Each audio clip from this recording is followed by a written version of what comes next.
जहवा खाल होई रे। डीजे विकास रीगा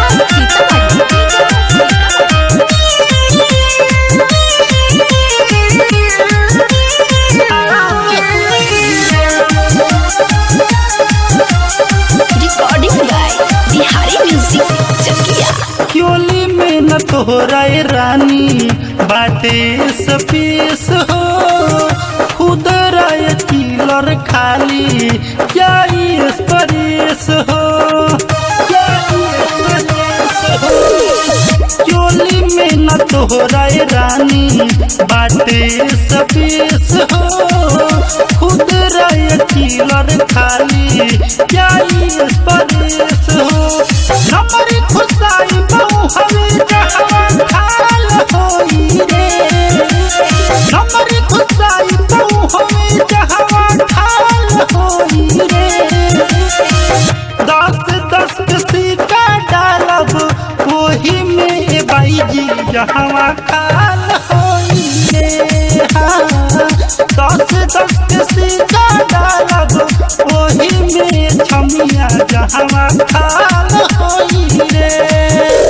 डीजे विकास रीगा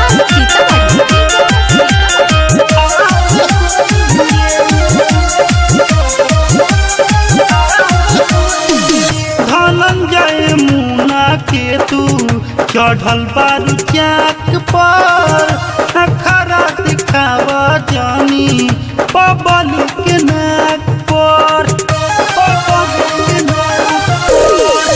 धनंजय मुना के तू चढ़ल बारू चाक पर, नखरा दिखावा जानी पबली के नाक पर।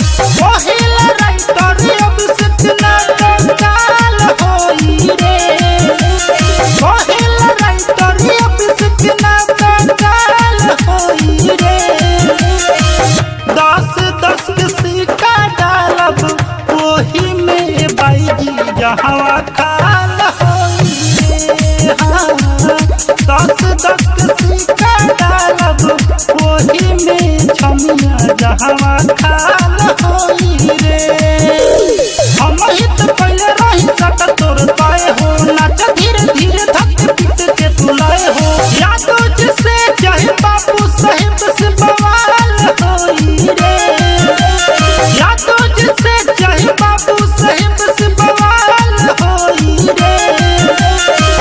10-10 के सिक्का डालब वही में बाईजी जहवा खाल होई रे। हाँ 10-10 के सिक्का डालब वही में छमिया जहवा खाल